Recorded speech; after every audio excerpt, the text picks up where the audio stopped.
Welcome, everybody, to another episode of Tech Done Different. I'm your host, Ted Harrington, and with me today is my special guest, Rich Schnitzel. Rich, welcome to the show. Thanks for having me. So, Rich, one of the things that we're going to talk about today that I was really interested in having you join us was to really talk about automation and kind of how, even what it is and how we should be thinking about it. You're certainly the expert in this. But before we get into automation, I really wanted to explore this idea that you've shared with me before. And maybe in the context of answering this question, you could also just introduce yourself for our audience and kind of tell them why you're awesome. But you and I were talking the other day about this idea of how everybody in technology is always looking to like push things to the edge. They want the biggest or the best or the fastest or the most efficient or whatever. And you kind of have a different take on that. So let me start with that as a question. Explain that to me. You know, what is the different take that you have? And yeah, of course, let our audience know kind of who you are. Yeah, so I'm Rich Schnitzel.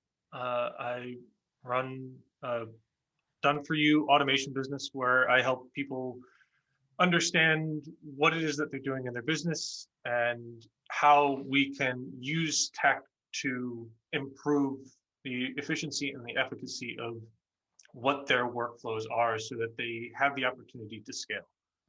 And in that conversation, as you said, the natural tendency of people in tech and frankly for engineers is we want to be making the coolest, baddest things out there, right? I have this mental image of my head where I am Tony Stark, right? That's my internal persona, and Tony Stark is always doing the coolest things.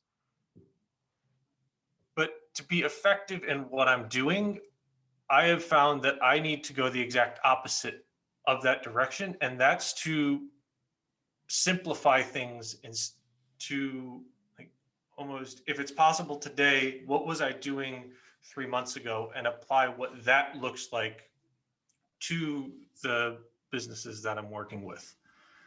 And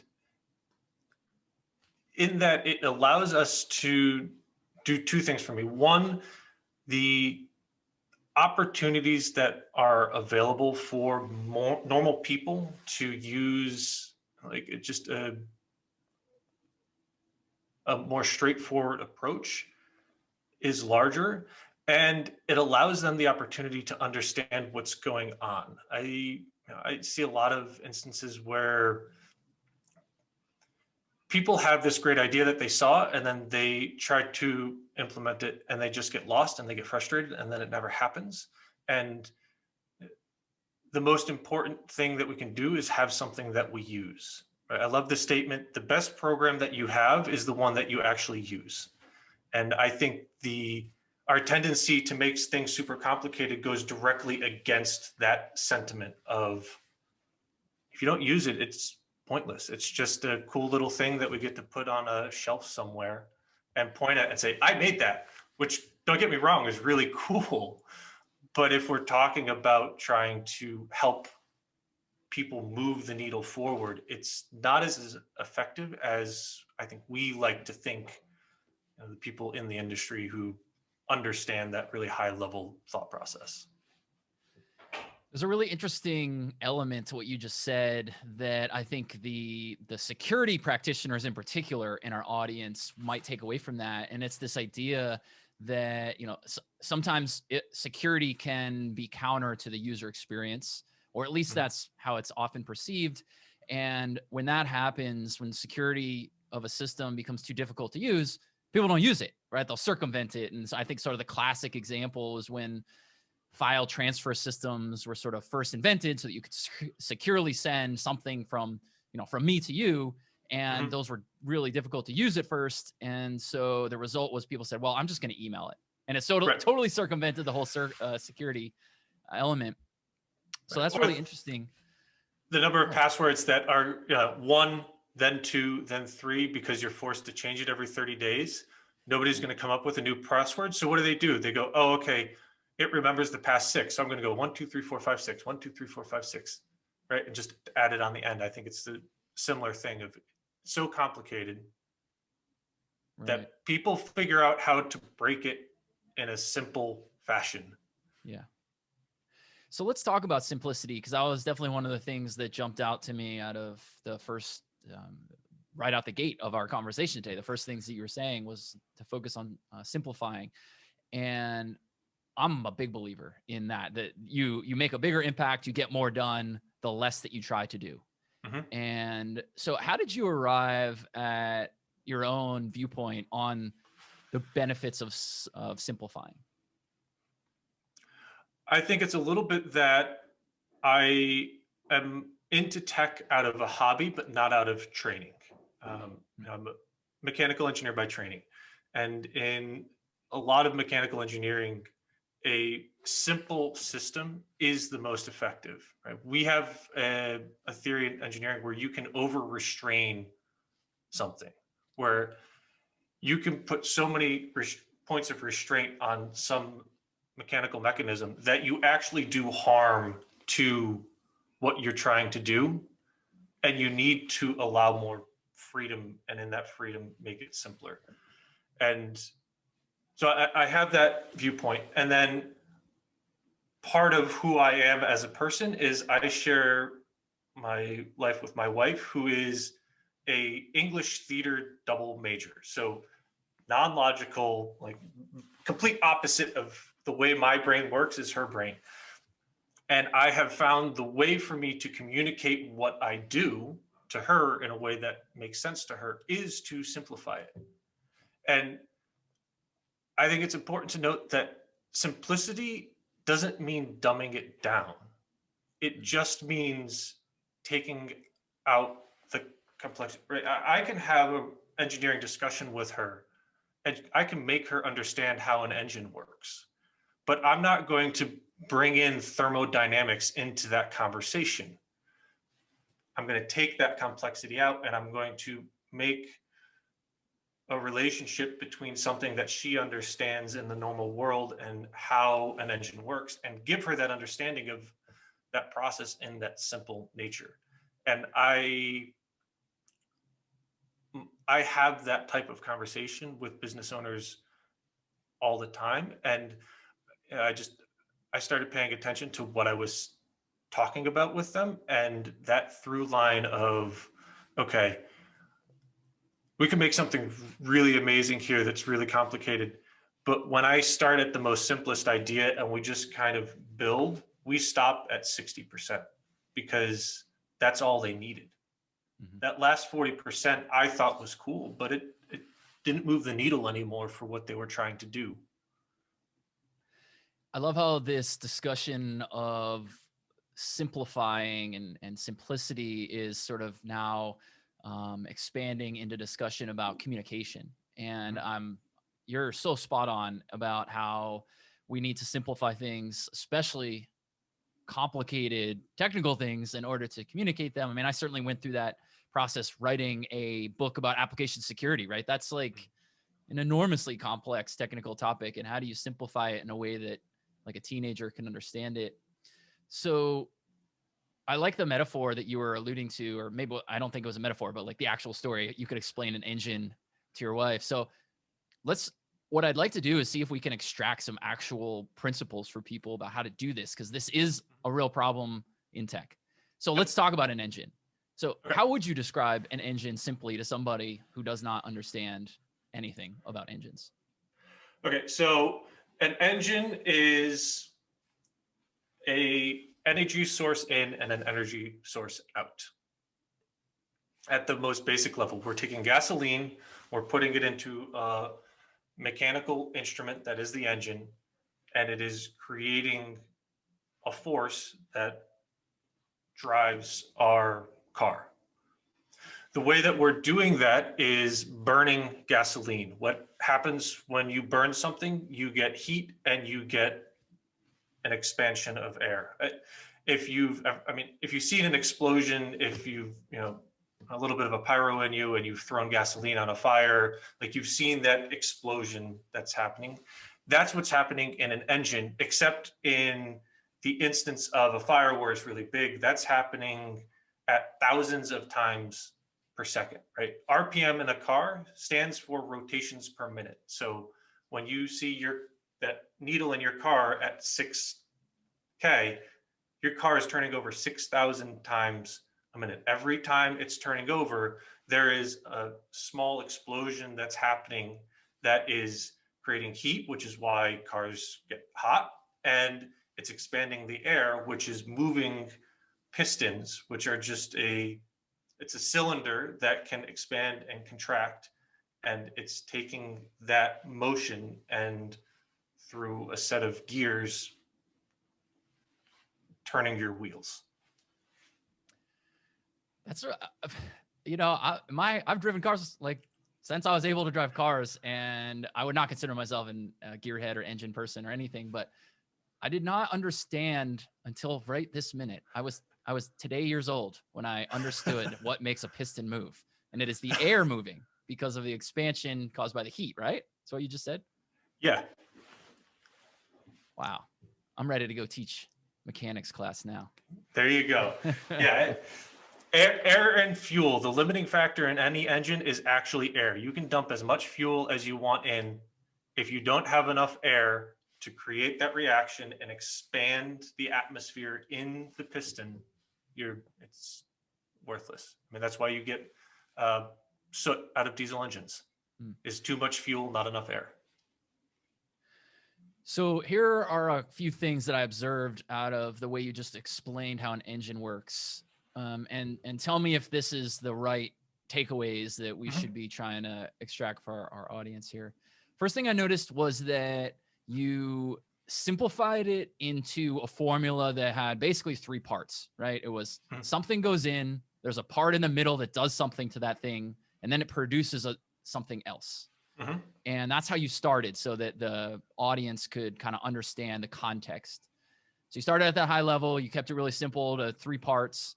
And then you used words that human beings would use to each other about what was happening in that thing in the middle and how that thing in the middle created the outcome. Those were sort of the things that I observed in your communication there. Did I capture those correctly? Yes, exactly. And I think the most important thing that I did was that very beginning piece was I broke it down into that 3 input system that we can take that and apply it to everything else, right? I can start with that same layout in any other aspect of a conversation that we want to have. I think a lot of what we do incorrectly when we're adding complexity into what we're talking about is we start too far down, right? For me, I hear it all the time when you're talking about a lead funnel. Like everybody starts out with, I got a lead from Facebook. That's too far in, right? You just had a contact with a person, right? In security, it's probably, some error happened. And now I have to figure out, well, don't start with the error. Start with strip away all of the detail in that first statement until it gets so simple that it applies to everything in what you're talking about. And then you have a broad context without the assumptions that I'm applying to it. If I just started out with gasoline and fuel goes into the piston, right? I'm assuming you know what a piston is. I assume you know what fuel is.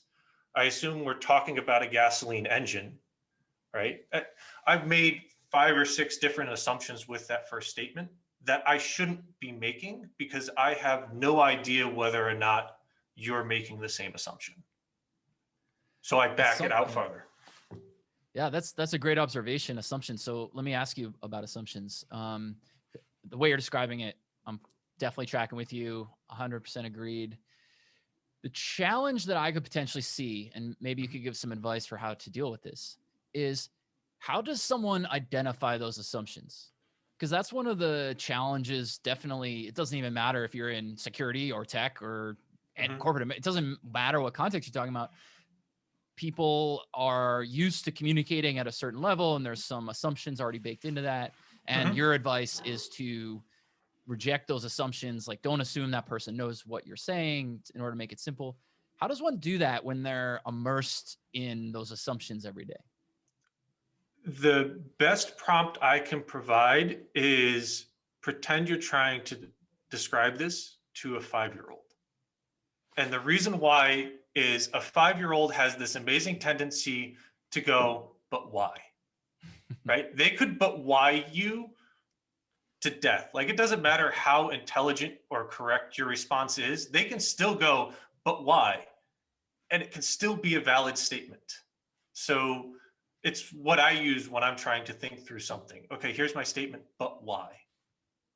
But why is that a true statement? And that but why forces you to go, well, it's true because I know this. Okay, that was an assumption.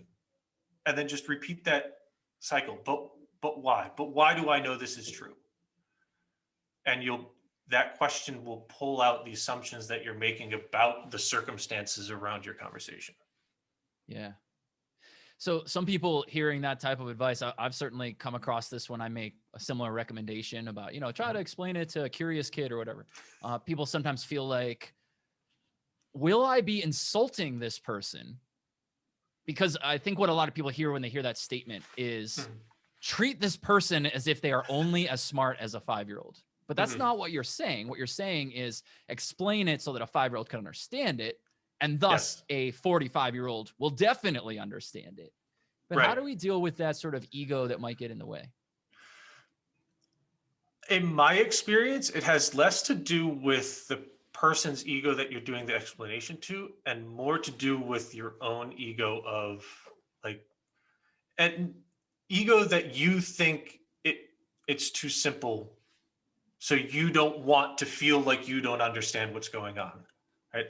I've struggled with it as being an engineer and doing what I do. Like, for me, complicated things are way simpler to me than they are to my clients. But if I explain something really simple, they're still going to get a lot of value out of it. It's simple to me, it's not to everybody else. And I have struggled with putting something out there that I think is simple and isn't worthy of like who I am. I feel like it diminishes me, and I've had to work through that and go, okay, this has nothing to do with my value. This is just effective communication. I think, and I've done it, you kind of go, okay, I don't want to offend them. Really, I don't want to feel like, they're going to look at me and going, you felt like you need to ask that?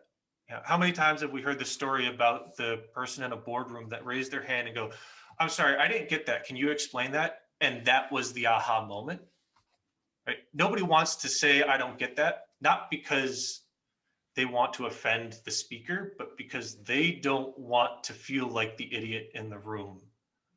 And I think talking simply sometimes is more about us not wanting to feel like the idiot in the room than it is about wanting to offend the other person. Yeah. Yeah. I hear you on that. I would agree with that too. And maybe there's even I kind of feel like that sometimes people speak in complexities in order to maybe exclude to a certain extent or to position themselves as smarter than others in the room. I mean, I certainly have interacted with executives before where I'm like, I definitely don't know what this person's saying. And I don't know if this person knows what they're saying. And so how do we identify if we ourselves are doing that? It's easy to identify when someone else is doing it, like, oh, this guy, but when I go into my next meeting with a customer, what should I do to make sure that I'm not falling into that trap? For me, what I do is I'm really upfront about the fact that I want my clients to interrupt me. Okay. Yeah,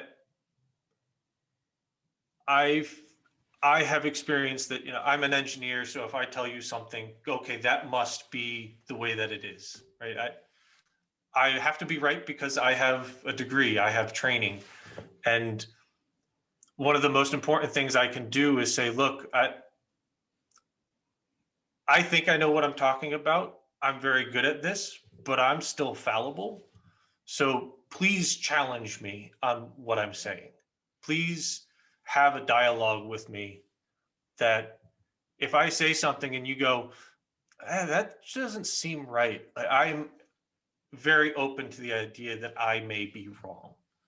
And setting that up for other people gives them the license to have that interaction with you. It's not I'm paying Rich thousands of dollars to help me out. I just have to nod my head and go, okay, right? That's not the interaction that I'm looking for. So for me to dispel that and to find out when I'm doing it is to always reiterate that I want that feedback. Not once, not twice, keep saying it over and over and over again. Every time I present something to them, hey, I built this, please let me know if I'm off base on this. Hey, I'm thinking this. These are my assumptions. Please let me know if they're wrong. Like, keep pounding that idea home. I love it.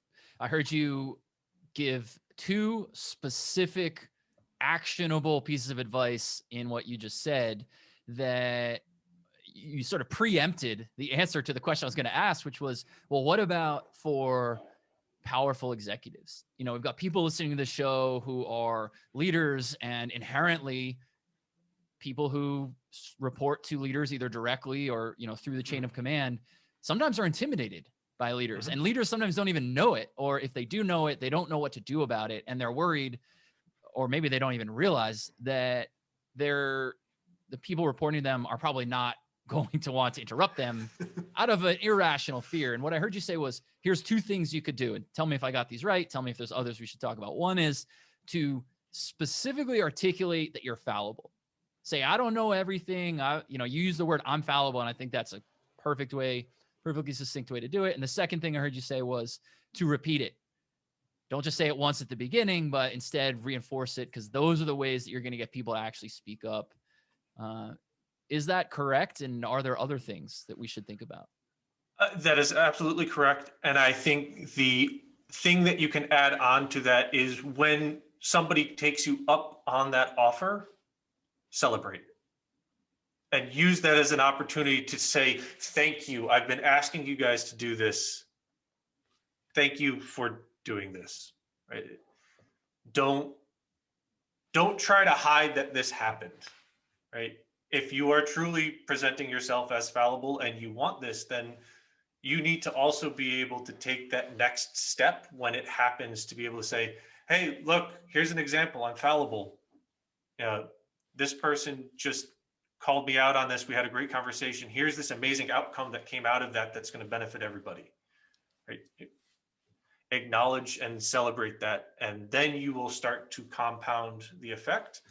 And I think that's the point where then maybe you don't have to repeat it every time that you have a conversation with people, because you've got the momentum of what you set up in the beginning to help you. Oh, that's so good, man. Well, it's funny that you're an engineer who specializes in automation, and we've just spent like almost half an hour talking about how to communicate.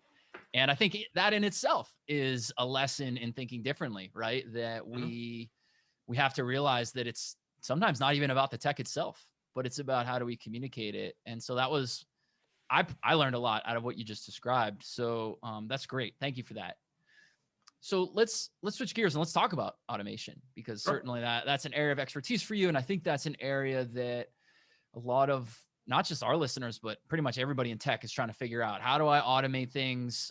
Because I think we're all realizing, just as human beings, that we only have so much time in the day. And if we do want to make more of an impact, that we need to figure out ways to free time back up. And that's the way I've always thought about automation. So I guess my first question is that a good way to think about automation in terms of it frees time up, or is there a better way to think about automation? I think it's a good way to start thinking about automation. For me, I have 2 things as a litmus test, which is it improves the efficiency and it improves the efficacy. Efficiency is what you're talking about. Does this get done faster? It's really easy to measure, right? If I automate this thing, it used to take me 15 minutes. Now it takes a minute because it's being automated. But to be good automation, it also needs to improve the thing that it's doing. If I automate this thing and it comes out worse, then I really haven't helped myself at all. I've just created a different problem that I am then going to have to solve. So, and improving the efficacy, the next piece of that is in the automation that I build, I'm always trying to start with a human and end with a human. I don't want somebody or something to go down a rabbit hole of endless automation that is supposed to work but maybe doesn't, and then causes a problem. I want a lead to come in. There's a bunch of automation that pulls in all of the information and notifies my VA to do something. They do it. They put in a little bit more information. They use their brain. They think like a human and do things that an automation can't. Say, okay, I'm done with it. Then a whole bunch of other stuff happens to try and get somebody on a Zoom call or get them to respond to an email, whatever that outcome is supposed to be. When that happens, okay, somebody had a Zoom call. Okay, now it comes to me. Here's the backlog of everything that happened. Instead of having to manually chase down everybody, pull in all that information, it just comes in, somebody looks at it, right? So I'm truncating a process down because I'm taking chunks of simplicity that I can automate, and then I'm leaving that complex part to the human. And that is 80% of what I do for automation. Right? That last 20% is the cool, complex, fun stuff that we do get to do. But if you're trying to start thinking about how to apply this to your work, your life, your business, whatever it is, that's where you need to start. Mm-hmm. You mentioned there's two things that any sort of automation needs to do. And I'm curious what if you only get part of them? So you described, does it make, what is my notes here? Does it improve efficiency and does it improve efficacy? And the efficacy piece, the way you described it was, does it make I can't remember what word you used, but I'll use the word process. It makes the process better than what it was when I was doing it manually. What if it just makes it no worse? Have you succeeded if it's now more efficient and the effectiveness is the same? If that was your intention from the beginning, then yes. Okay. I think the reason I use efficacy the way that I do is because it leaves it open-ended for you to apply your own definition of what improved efficacy is. Right? If your idea of improved efficacy means that, actually, it's so broad, I struggling to come up with an exception of it, right? So I would say that my challenge to you would be, in your explanation, your efficacy improved to you if you think it was successful. It may be 0 or negative to me, but that doesn't matter because it's your automation, it's your process. That's really fascinating because I hadn't really thought about something that seems so objective and measurable, right? Before it did X, and now does it do some percentage different of X? Mm-hmm.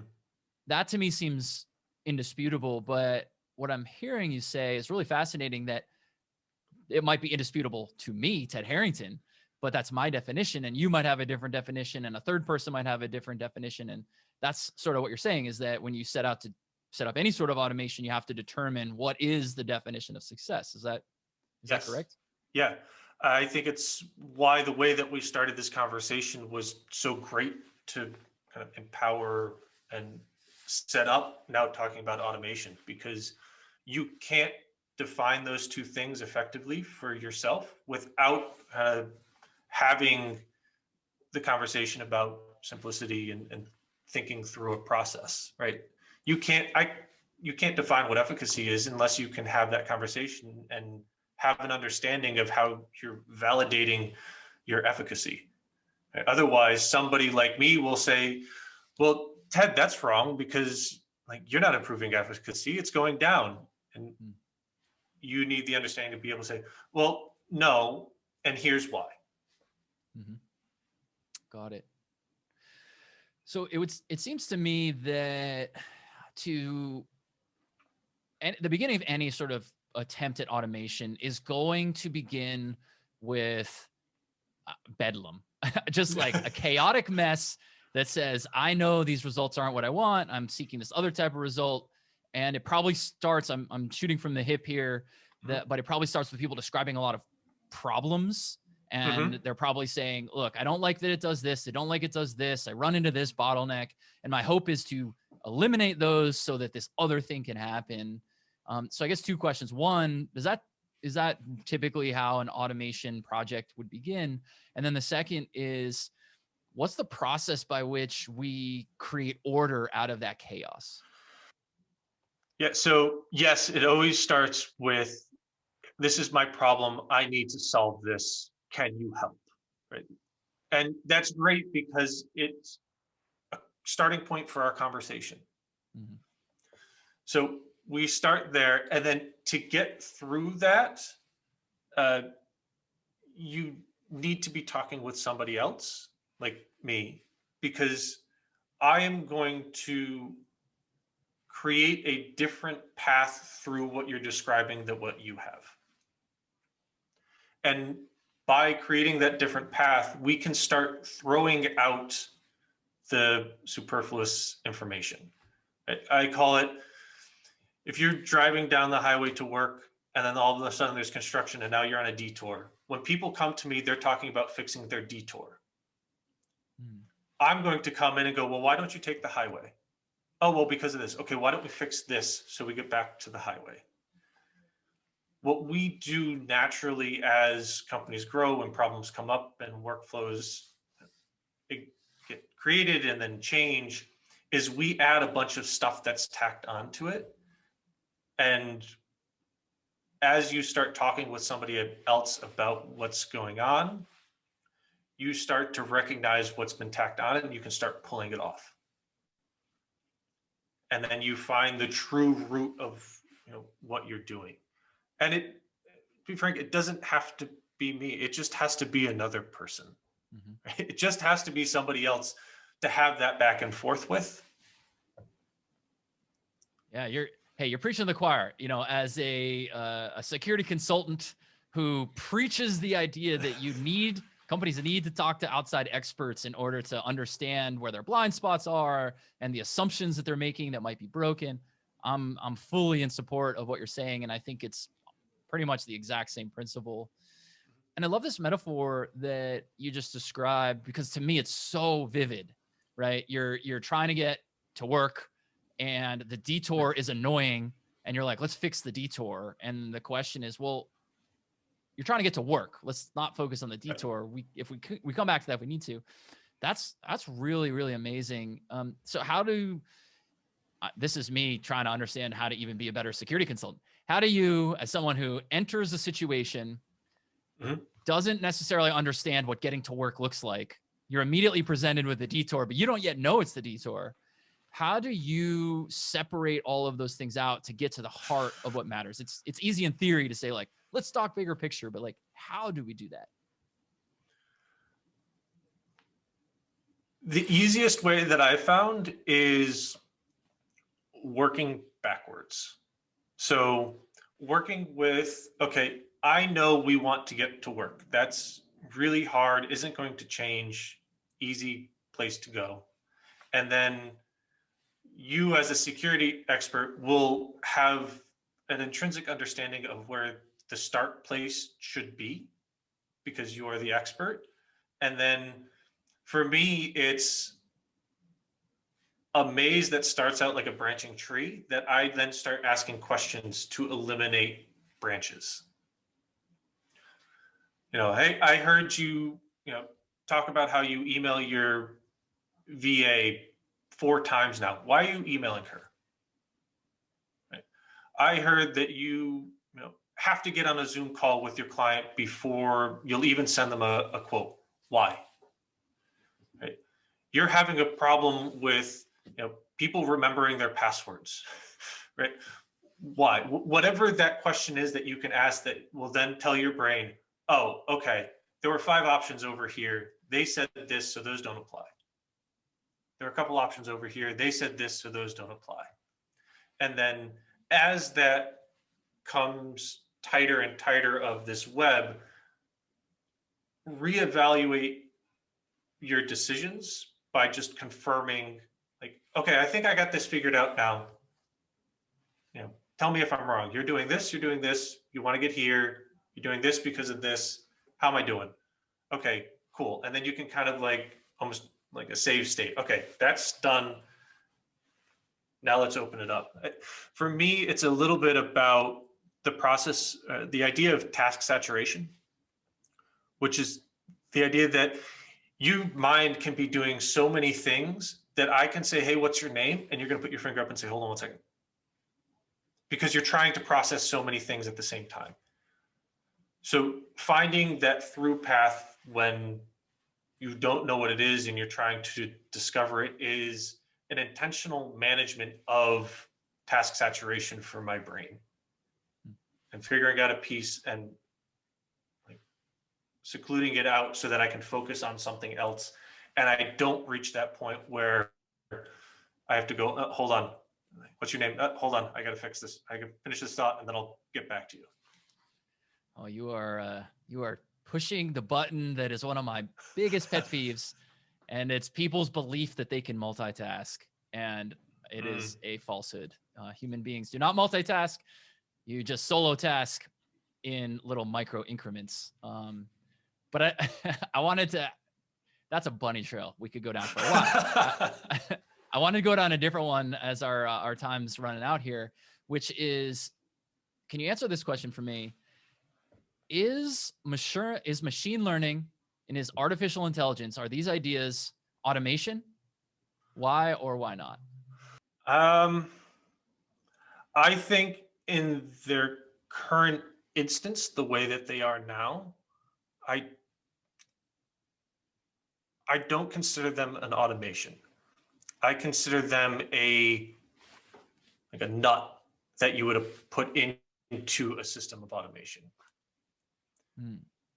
The idea of machine learning and AI needs to get better before I would consider that an automation. Right now, it's like using JavaScript to automate something.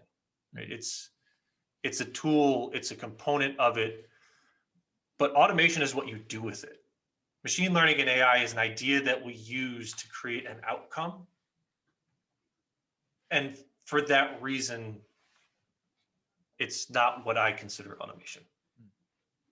Yeah, I asked this question, which I know was a difficult one. I don't know what the right answer is, and I'm with you on I'm going to go with your answer. So I asked because a lot of people in security right now, and I think in other industries too, but I know security well, so I'll just mention that one. A lot of people in security are really excited about the applications for machine learning and artificial intelligence and how those things might potentially improve either prevention or detection or response of security incidents. And I'm excited about that too. I mean, anything that we can do that will improve it. But I'm a little leery today because, and I like the way you describe it, because to me, they feel like they're ideas that are part of an overall machine. They're not themselves inherently the solution, which is what I've sort of been my opinion so far. And that seems to echo sort of what you're saying, not that automation equals security, but that the way you described it, that it's sort of a means to an end. And I like that. I think that's a cool way to think about it. So as our time comes to a finish here, I'll just ask you, I guess, one last question. You're clearly thinking about how things are evolving and adapting, it seems. So if you were to pull out your crystal ball, what's coming around the corner in the world of automation? What should leaders in technology or leaders in security be thinking about over the next 12 to 24 months in terms of the way automation might change their lives?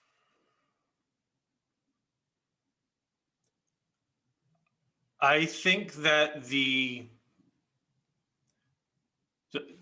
entry bar for automating something is so incredibly low right now.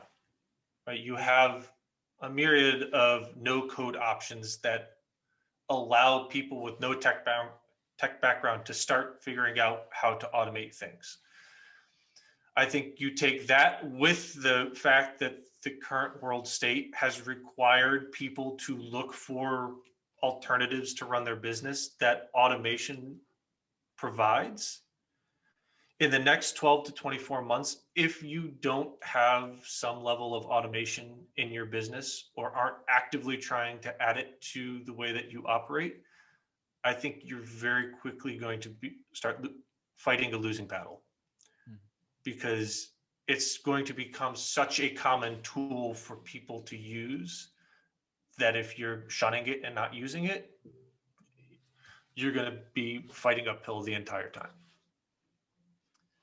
Those are great insights. Rich Schnitzel, you are the man. Thank you so much for sharing all these ideas. I personally have learned a lot. So thank you for joining us and being on the show today. For the rest of our listeners, if you want to learn more about the podcast or appear as a guest yourself, just go to tedharrington.com/podcast, and we'll catch you next time.